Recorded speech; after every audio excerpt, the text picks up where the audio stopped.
Hey guys, कैसे हो आप लोग। This is Nilesh. मैं आपका नीलेश भैया बहुत बहुत स्वागत करता हूँ आपका Nilesh academy class 10th YouTube channel पे। दोस्तों, आज की इस वीडियो में हम लोग आप लोग के साइंस यानी विज्ञान से एक काफ़ी इम्पोर्टेंट, जी हमें दोस्तों एक काफ़ी इम्पोर्टेंट काफ़ी महत्वपूर्ण प्रश्न देखेंगे। और वो है ओम का नियम, जो आप लोग के बोर्ड परीक्षा में हर साल आता है। और इस बार मैं आपको बताना चाहूँगा, इस बार आप लोग के बोर्ड परीक्षा में ये 8 मार्क का पूछा जाएगा।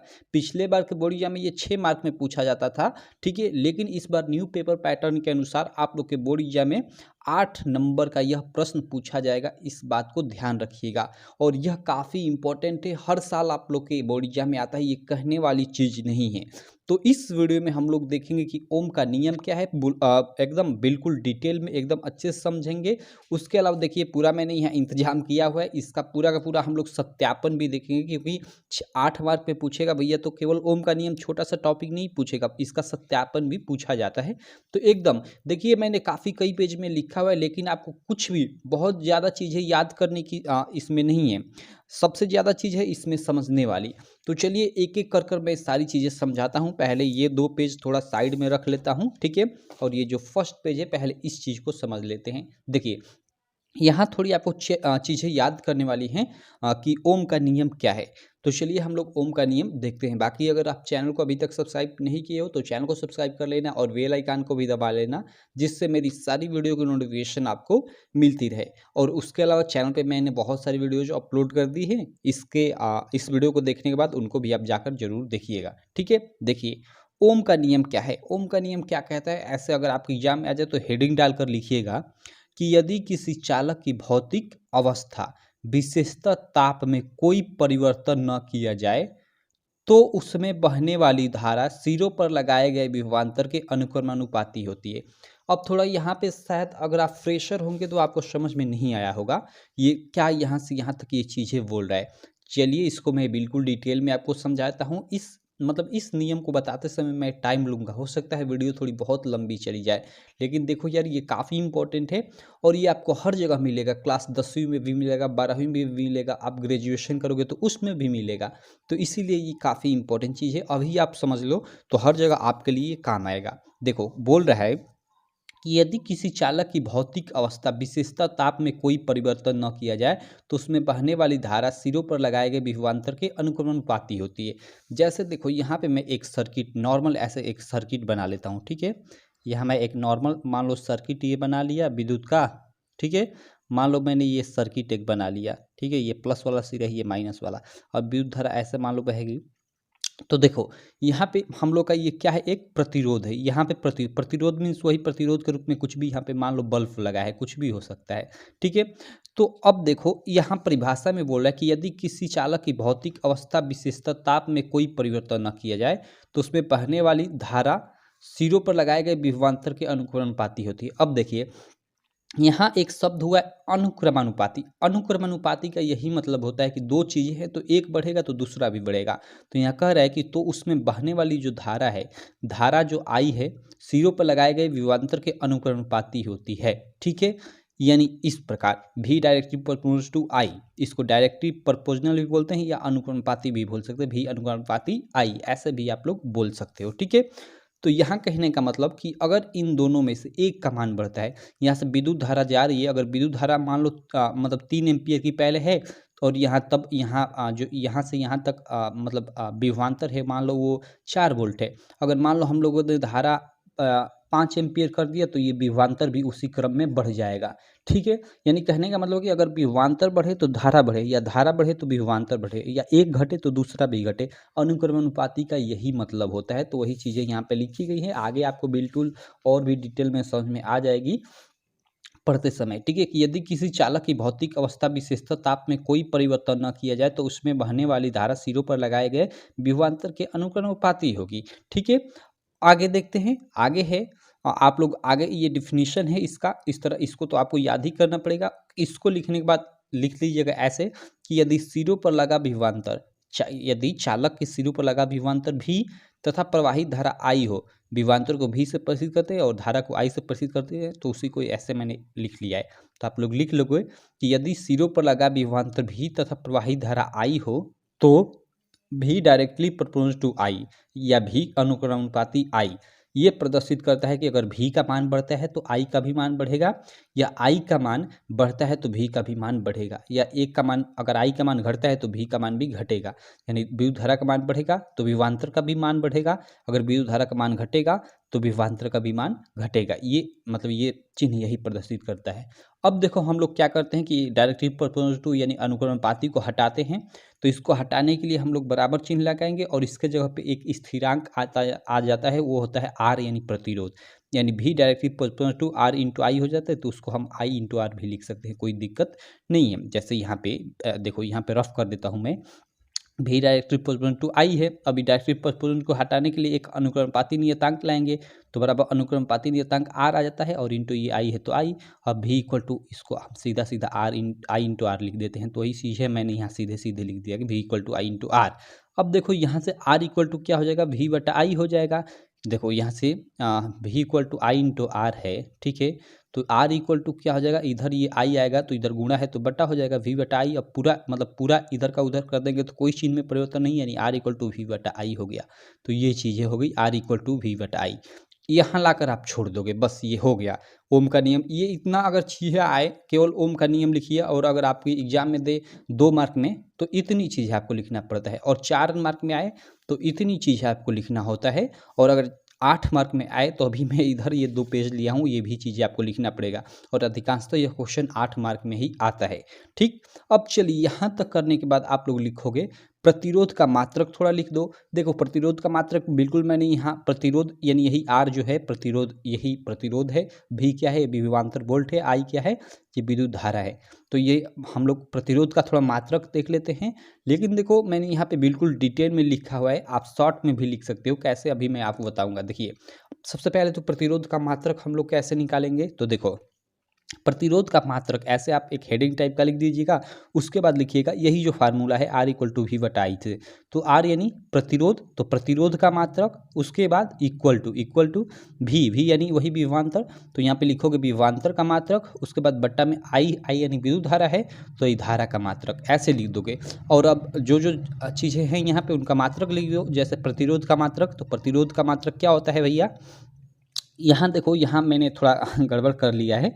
प्रतिरोध का ही मात्रक हमें निकालना है, तो यहाँ ये मैं सीधे ओम लिख दिया हूँ। एक्चुअली मुझे मालूम है ना, तो यहाँ पे आपको यही सेम चीज़ें लिखना है। 1 मिनट, यहाँ आपको मतलब यहाँ ये ओम लिखा हूँ, इसके जगह पे आप लोग को लिखना है प्रतिरोध का मात्रक। क्या लिखना है, प्रतिरोध का मात्रक, क्योंकि हमें मात्रक ज्ञात करना है ना, इक्वल टू। अब देखो विभवांतर का मात्रक बटा धारा का मात्रक, तो विभवांतर का मात्रक वोल्ट बटा धारा का मात्रक एम्पियर, यानी आपका प्रतिरोध का मात्रक क्या आ गया, वोल्ट बटा एम्पियर, यानी वोल्ट बट्टा है, यानी उसको हम लोग क्या लिख सकते हैं, वोल्ट प्रति एम्पियर। ठीक है, तो प्रतिरोध का मात्रक क्या होता है, वोल्ट प्रति एम्पियर होता है, तो उस चीज़ को यहाँ पे लिख लोगे। अतः प्रतिरोध का मात्रक वोल्ट प्रति एम्पियर होता है। और देखो इस वोल्ट प्रति एम्पियर को हम ओम बोलते हैं, ठीक है, इसे ओम भी कहते हैं, तथा चिन्ह इस मतलब ये चिन्ह होता है ओम का, द्वारा इसको प्रदर्शित करते हैं। तो इस चीज़ को आप लोग ध्यान रखिएगा। बहुत सारे लड़के सीधे सीधे क्या करते हैं कि प्रतिरोध का मतलब केवल यही एक मतलब प्रतिरोध का मात्रक सीधे याद कर देते हैं कि ओम होता है, लेकिन एग्जाम में ओम ना देकर कहीं ऑप्शन में आपको ये वोल्ट प्रति एम्पियर दे देता है और अलग अलग और भी इधर उधर बना देता है चीज़ें, तो आप लोग कन्फ्यूज हो जाते हो। तो इस चीज़ को याद रखिएगा कि प्रतिरोध का मात्रक वोल्ट प्रति एम्पियर ही होता है, इसी को हम लोग ओम बोलते हैं। ठीक है, और ओम को इस चिन्ह द्वारा प्रदर्शित करते हैं। देखिए शार्ट में अगर कहीं लिखना हो, जैसे हमें 4 ओम लिखना है, तो 4 हम ऐसे मतलब इस तरह दर्शा देंगे, मतलब ये 4 ओम है, ये ओम क्लियर, ऐसे इस चिन्ह द्वारा। ऐसा नहीं कि 4 हम लोग ये वोल्ट प्रति एम्पियर लिखने जाएंगे। ठीक है, ये भी हम लिख सकते हैं, गलत नहीं होगा, ये भी 100% सही होगा, लेकिन ये आसान रहता है, इसलिए हर जगह इसी को यूज किया जाता है। ठीक है, तो आशा करता हूँ आपको प्रतिरोध का मात्रक भी क्लियर हो गया होगा। अब देखिए इतनी मैंने चीज़ें, इतनी झंझट लिखी, इतना चीज़ें, अगर आप नहीं लिखना चाहते तो सीधे सीधे यहाँ प्रतिरोध का मात्रक ऐसे हेडिंग डालकर और यहाँ पे लिख दीजिएगा कि प्रतिरोध का मात्रक वोल्ट प्रति एम्पियर होता है, जिसे ओम भी कहते हैं, और जिसका चिन्ह मतलब जिसे इस चिन्ह द्वारा प्रदर्शित करते हैं। सेम ये जो चीज़ है इतनी मतलब मैंने लिखा है यहाँ पे आप लोग लिख सकते हो, लेकिन इस तरह से थोड़ा लिखने पे ऑथेंटिक टाइप का हो जाता है और एग्जामिनर भी मतलब आपसे मतलब कॉपी जब जांचता है तो हाँ मतलब सोचता है कि लड़के को पूरा नॉलेज है, डीप में लिख रहा है चीज़ें, तो आप लोग को वो मतलब फुल मार्क देता है, थोड़ा सा भी मार्क कट नहीं करता है। तो इस तरह से ये मतलब चीज़ें थोड़ी याद करने वाली थी आप लोगों का, ठीक है। इतना चीज़ें आप लोग याद कर लीजिएगा। बाकी चलिए इसके मतलब अब हम लोग सत्यापन देखते हैं। इतनी चीज़ें आप मतलब अगर 4 मार्क में ये प्रश्न पूछता है कि ओम का नियम लिखिए, ठीक है, तो ये इतनी चीज़ें आप लोग को लिखना होता है बस, ठीक है। अब चलिए हम लोग इसका सत्यापन देख लेते हैं, लेकिन सत्यापन से पहले थोड़ा कभी-कभी आप लोग के बोर्ड एग्जाम में 1 ओम का, ठीक है, 1 ओम का मैं आपको बताना चाहूँगा। 1 ओम का क्या पूछ देता है? 1 ओम का आप लोग का डेफिनिशन पूछ देता है कि 1 ओम की डेफिनिशन लिखिए, ठीक है। तो चलिए 1 ओम का हम लोग डेफिनिशन कैसे देखेंगे? देखो यहाँ पे जैसे प्रतिरोध का मात्रक क्या था? ओम था। तो मान लो मैं यहाँ ओम लिख लेता हूँ, ओम लिख लेता हूँ, ठीक है, सीधे-सीधे। और विभवांतर का मात्रक वोल्ट, तो यहाँ वोल्ट मैं लिख लेता हूँ और यहाँ धारा का मात्रक, तो धारा का मात्रक एम्पियर में लिख लेता हूँ, मैंने लिख लिया। अब देखो हमें 1 ओम की डेफिनिशन देनी है तो सबके आगे मैं 1-1 लगा दूंगा, 1-1। अब देखो डेफिनिशन कैसे मैं दूंगा 1 ओम का, तो ऐसे जब किसी परिपथ में 1 एम्पियर की धारा प्रवाहित की जाए और इस प्रकार सिरों पर उत्पन्न विभवांतर 1 वोल्ट हो, तो उस परिपथ में 1 ओम का प्रतिरोध उत्पन्न होगा। बस ऐसे आप लोग डेफिनिशन दे दोगे 1 ओम का। मैंने तरीका बता दिया, बाकी आप सीधे रटना चाहते हैं तो रट भी सकते हो, लेकिन रटने की कोई ज़रूरत नहीं, ठीक है। आप ये R=V/I से ये आप लोग का फार्मूला याद है, तो इसी से 1 ओम का परिभाषा भी दे सकते हो। जैसे R मीन्स R का मात्रक भाई ये रेजिस्टेंस है, प्रतिरोध है, तो प्रतिरोध का मात्रक ओम होता है, तो 1 ओम इसके आगे लिख लीजिए, विभवांतर यानी वोल्ट, तो 1 वोल्ट लिख लीजिए, और धारा यानी एम्पियर, धारा का मात्रक एम्पियर, तो 1 एम्पियर लिख लीजिए। अब इसी के आधार पर दे दीजिए कि अगर किसी परिपथ में 1 एम्पियर की धारा प्रवाहित की जाए और सिरों के बीच उत्पन्न विभवांतर 1 वोल्ट हो, तो उनके तो परिपथ का जो प्रतिरोध होगा वो 1 एम्पियर होगा। बस यही सॉरी 1 एम्पियर मैंने बोल दिया, 1 ओम होगा। ऐसे आप लोग डेफिनेशन दे सकते हो 1 ओम का। क्लियर? तो इस तरह से आप लोग 1 ओम का भी डेफिनेशन समझ गए। इसको थोड़ा आप लोग लिख लीजिएगा, मैंने लिखा नहीं है, ठीक है। मैं एक बार और बोल देता हूँ अच्छे से। यदि किसी परिपथ में 1 एम्पियर की धारा प्रवाहित की जाए और सिरों के मध्य उत्पन्न विभवांतर 1 वोल्ट हो, तो उस परिपथ का प्रतिरोध 1 ओम होगा। ऐसे आप लोग लिख लीजिए और इसको याद कर लीजिएगा, ठीक। बाकी ये कैसे निकाला जाता है, ये परिभाषा उसका तरीका भी मैंने बता दिया। तो ये आप लोग का चलिए इतना हो गया। अब हम लोग थोड़ा देख लेते हैं ओम का नियम का सत्यापन, जो काफ़ी इंपॉर्टेंट है और कई जगह पे आप इसका वीडियो देखते होंगे लेकिन आपको समझ में नहीं आता होगा, लेकिन मैं 100% गारंटी लेता हूँ आप केवल वीडियो को मन से देखते रहिए। समझाने की गारंटी मेरी है, ठीक है। क्या? समझाने की गारंटी मेरी है। चलो सबसे पहले यहाँ देखते हैं ओम के नियम का सत्यापन। ऐसे हेडिंग डाल दोगे, ठीक है। उसके बाद लिखोगे कि आवश्यक सामग्री। देखिए यहाँ पे मैंने सामग्री लिखा था, आप सामग्री न लिखकर उपकरण लिखे तो ज़्यादा बेटर रहेगा, क्योंकि हम लोग जो मतलब ये साइंस में या इलेक्ट्रिसिटी में जो भी चीज़ें उपयोग करते हैं उनको उपकरण बोलते हैं, न कि सामग्री बोलते हैं, ठीक है। तो मतलब सामग्री भी लिखोगे तो कोई दिक्कत नहीं है, लेकिन उपकरण लिखना ज़्यादा बेटर रहेगा। तो आवश्यक उपकरण यहाँ पे मैंने शॉर्ट में यहाँ पे दर्शा दिया है, ठीक है। तो आवश्यक उपकरण लिखिएगा। हमें प्रयोग के लिए क्या क्या उपकरण की आवश्यकता पड़ेगी, तो चलिए उस चीज़ को हम लोग देख लेते हैं। ओके, तो चलो यहाँ पे हम लोग देख लेते हैं। देखो आवश्यक उपकरण क्या क्या होंगे, तो देखो इस प्रयोग हेतु एक बैटरी की आवश्यकता होगी, ठीक है। आमीटर की आवश्यकता होगी। आमीटर मत लिखिए, अमीटर लिखिए, आमीटर इंग्लिश में पढ़ते हैं। अमीटर की आवश्यकता होगी, ठीक है। अमीटर मीन्स जिससे आप लोग विद्युत धारा मापते हो।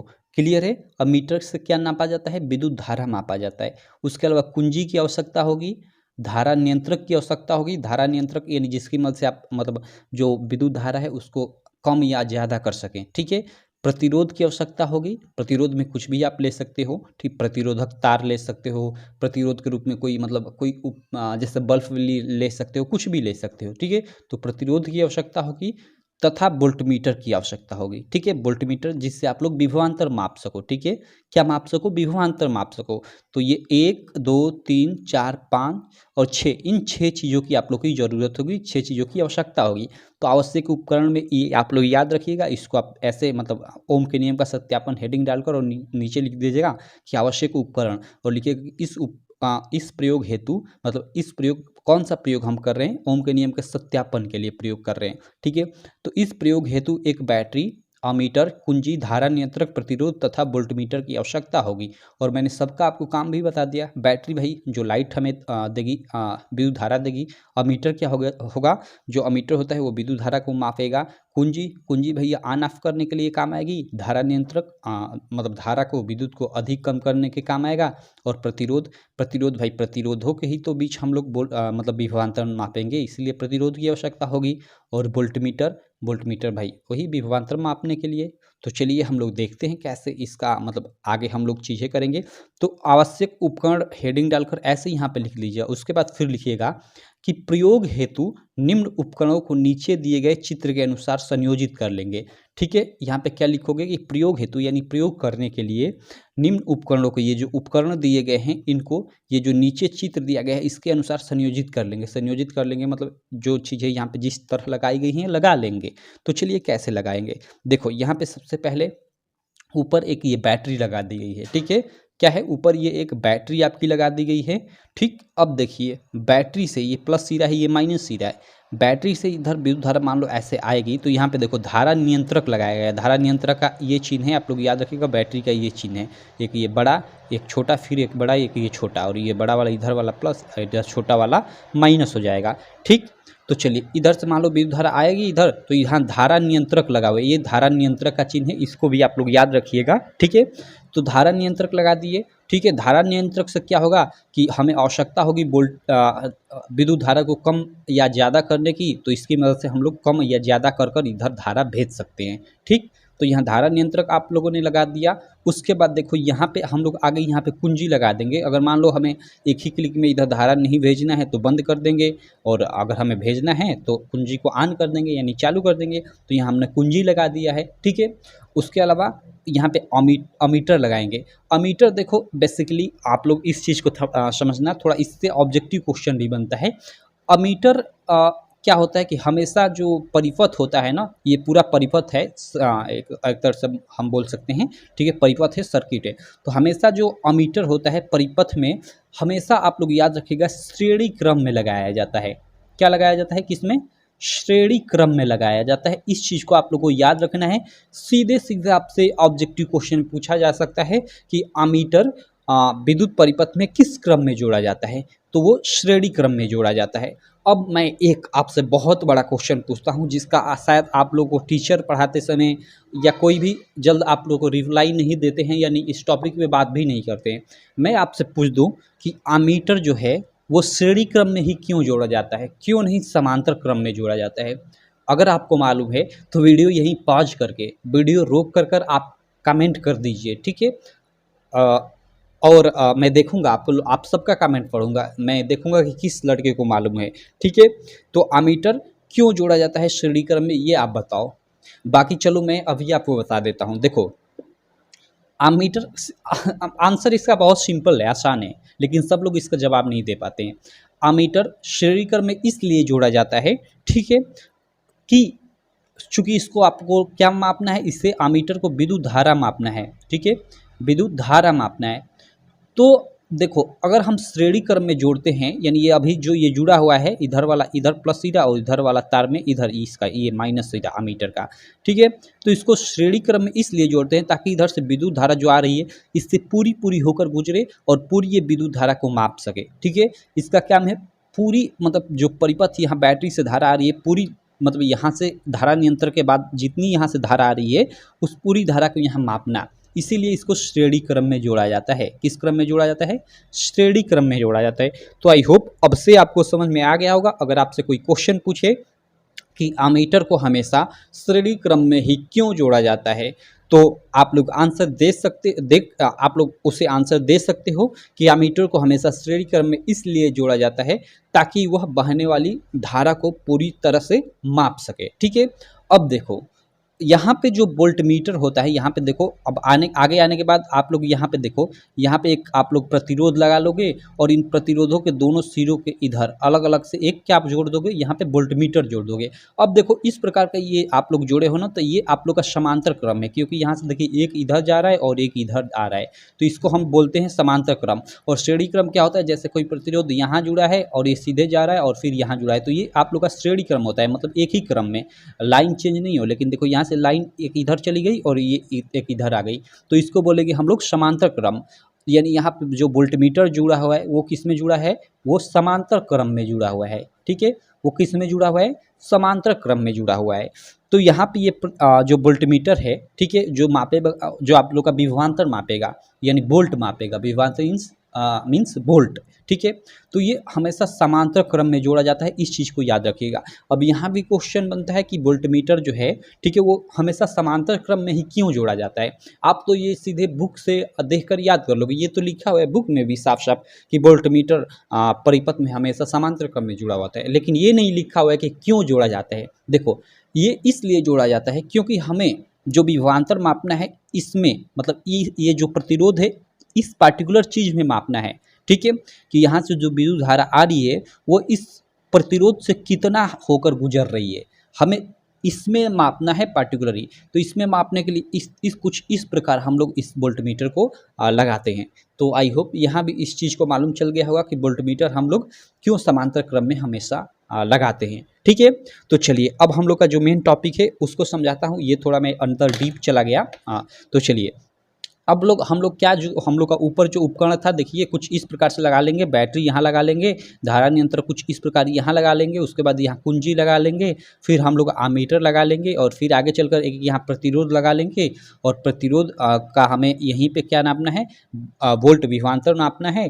तो इसके मतलब समांतर क्रम में यहाँ कुछ इस प्रकार एक वोल्टमीटर लगा लेंगे। और देखिए ये आमीटर के ये कुछ इस प्रकार हम लोग इसको प्रदर्शित कर देंगे और वोल्टमीटर को भी कुछ यहाँ इस प्रकार प्रदर्शित कर देंगे। ठीक है, अब चलिए यहाँ पे इस प्रकार लगाने के बाद हम लोग लिखेंगे क्या कि यहाँ पे हम लोग धारा तो मान लो आ रही है। ठीक है, यहाँ पे हम कुंजी बंद है तो इसको ऑन कर देंगे। ठीक है, ऑन कर देंगे तो यहाँ से हम लोग की मतलब धारा जाएगी, तो ये एमीटर पूरा का पूरा धारा नाप लेगा।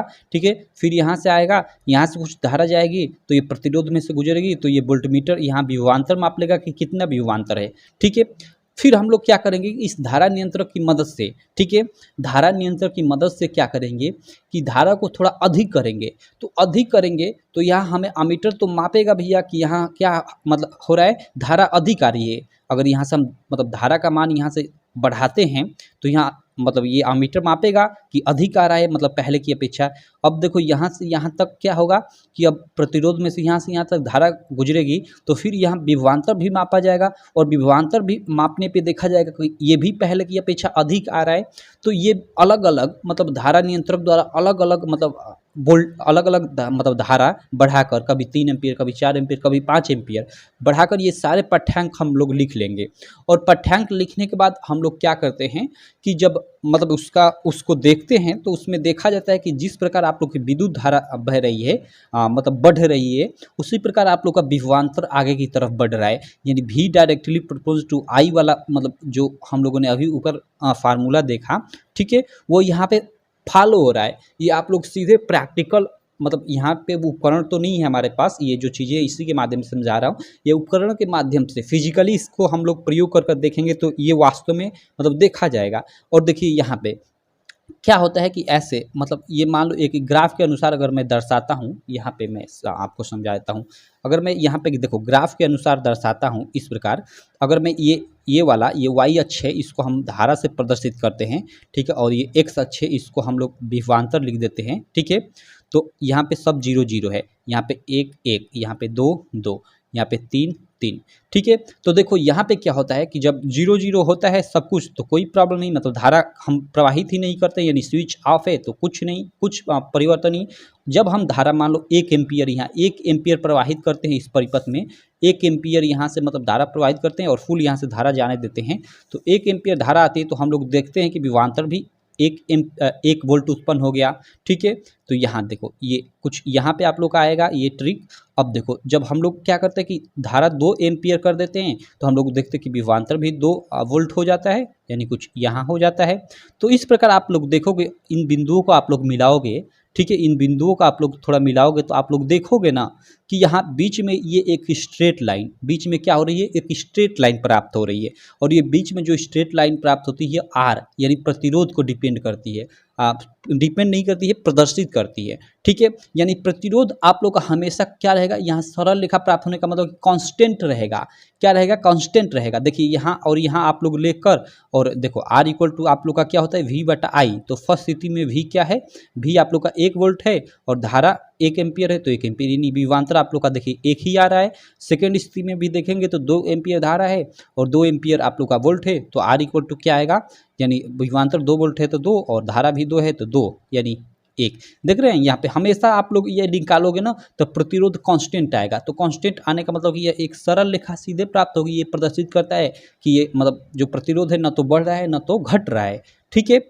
तो यही ओम के नियम का यहीं पे आप लोग का सत्यापन हो जाता है कि यहाँ पे हम जैसे जैसे धारा बढ़ा रहे हैं हम लोग का विभवांतर तो बढ़ रहा है लेकिन हम लोग का प्रतिरोध कांस्टेंट रह रहा है। लेकिन चलिए आगे इस सारी चीज़ों को हम लोग कैसे लिखेंगे, थोड़ी फॉर्मेलिटी के अनुसार तो लिखोगे आप लोग यहाँ ये चीज़ें आप लोग इतनी करने के बाद क्या कि अब कुंजी को ऑन यानी चालू करके, ठीक है, ये कुंजी को हम ऑन करेंगे यानी हम लोग यहाँ आगे धारा जाने देंगे तो वही लिखेंगे अब कुंजी को ऑन यानी चालू करके अमीटर में प्रवाही धारा तथा सिरों पर लगाए गए वोल्टमीटर द्वारा विभवांतर माप लेते हैं। ओके, यानी यहाँ से जो विद्युत धारा आती है, ठीक है, ओके।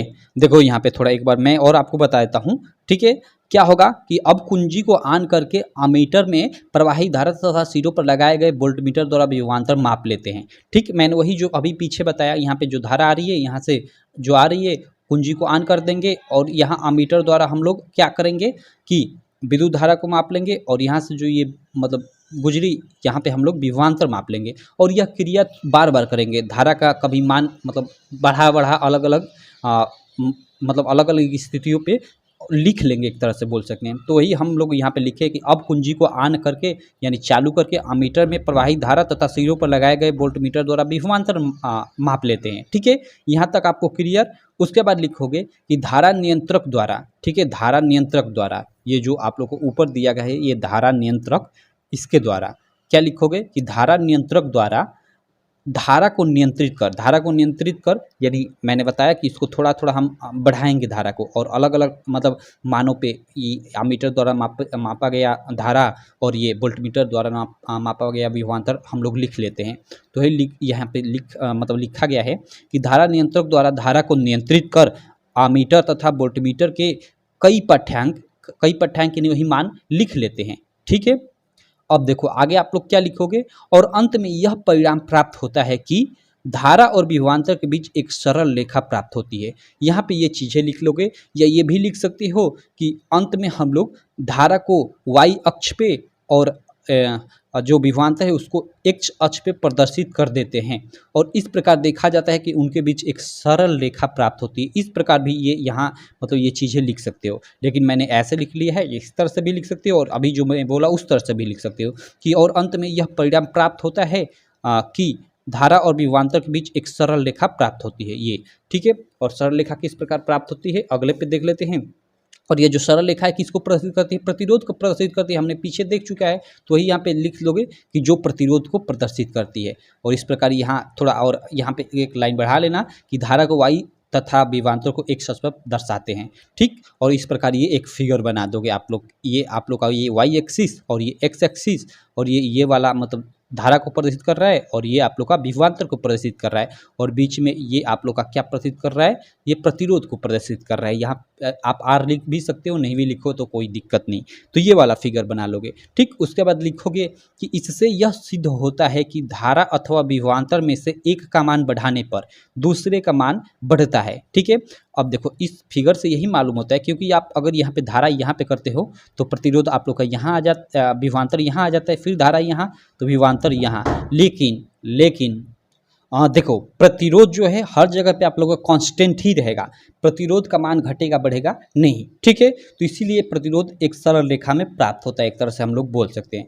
तो वही यहाँ पे लिख लोगे कि इससे यह सिद्ध होता है कि धारा अथवा विभवांतर में से एक का मान बढ़ने पर दूसरे का मान बढ़ता है, परंतु प्रतिरोध पर कोई फर्क नहीं पड़ता। अर्थात यहाँ चालक ओम के नियम का पालन करता है। इस तरह आप लोग लिख लोगे और ये आप लोग का पूरा एक तरह से सत्यापन हो जाएगा। तो देखो ये थोड़ा आप पहली बार थोड़ा आप पढ़ रहे होंगे ना, तो आपको चीज़ें कॉम्प्लिकेटेड लग रही होंगी, ठीक है।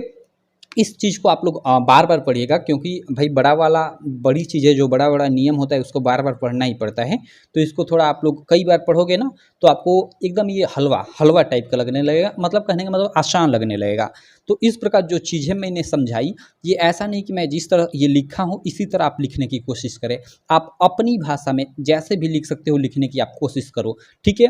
अगर उस तरह लिखने की कोशिश करते हो ना, तो फिर ये आपको एकदम ये पूरा ज़बान पे आप लोग का हो जाएगा, ये पूरा ये नियम या इसका पूरा ये जो सत्यापन है। नहीं तो फिर शायद आप मेरी ये लिखा हुआ सब याद करोगे ना, भाई ये तो याद करना ही पड़ेगा, जैसे ये लेकिन ये जो चीज़ है अभी मैंने ये सब आपको लिखा है या ये वाला सब, तो ये आपको अपने मन से लिखना है भाई। इसमें देखो ये याद करने वाली चीज़ क्या है, ये फिगर थोड़ा आपको याद करना पड़ेगा कि फिगर में कहाँ बैटरी लगाएं, कहाँ धारा नियंत्रक लगाएं, कहाँ कुंजी लगाएं, कहाँ अमीटर लगाएं, प्रतिरोध को मापने के लिए प्रतिरोध के बीच हम लोग विभवांतर कहाँ कैसे लगाएं, तो ये विभवांतर में बोल रहा हूँ, वोल्टमीटर को कैसे लगाएं, ये थोड़ी चीज़ें याद करनी पड़ेगी। और इसको मैंने आपको अच्छे से पूरा का पूरा समझा ही दिया कि कैसे क्या मापा जाता है, किस प्रकार मापा जाता है।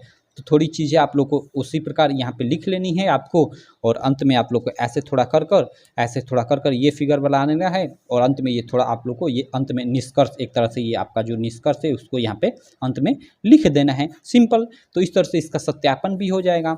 तो ये था आप लोग का ओम का नियम। मैं आशा करता हूँ आपको एकदम अच्छे से समझ में आया होगा, और शायद आप खोजते रह जाओ यूट्यूब पे, ऐसी वीडियो आपको नहीं मिलेगी ओम के नियम से रिलेटेड, ठीक है। मैंने एकदम अच्छे से डीपली जाकर आपको एकदम मतलब पूरा आसान एकदम तरीके में आपको समझाया, ठीक है। बाकी मैं एकदम आशा करता हूँ ये वीडियो आपको अच्छी लगी होगी। उसके अलावा आप लोग अभी तक अगर आप चैनल को सब्सक्राइब नहीं किए हो तो यार चैनल को सब्सक्राइब कर लेना, और बेल आइकन को भी दबा लेना, जिससे मेरी सारी वीडियो को नोटिफिकेशन मिलती रहे। और मैं बहुत सारी वीडियोज आप अपने चैनल पर अपलोड कर चुका हूँ, और आप लोग के बोर्ड परीक्षा की तैयारी लगातार करा रहा हूँ। तो आप चैनल को सब्सक्राइब कर लीजिए, और अपने सारे दोस्तों को इस चैनल के बारे में बताइए, और वीडियोज़ का लिंक भेजिए मेरे, ठीक है। तो चलिए मैं मिलता हूँ आपको इसी प्रकार की नेक्स्ट वीडियो में। आशा करता हूँ ये वीडियो आपको काफ़ी अच्छी लगी होगी। वीडियो अच्छी लगी तो चैनल को सब्सक्राइब करना, वीडियो को लाइक करना, और फिर एक बार बोलूँगा अपने दोस्तों में भी इस वीडियो को शेयर करना। तो चलिए मैं मिलता हूँ आपसे नेक्स्ट वीडियो में, तब तक के लिए थैंक यू।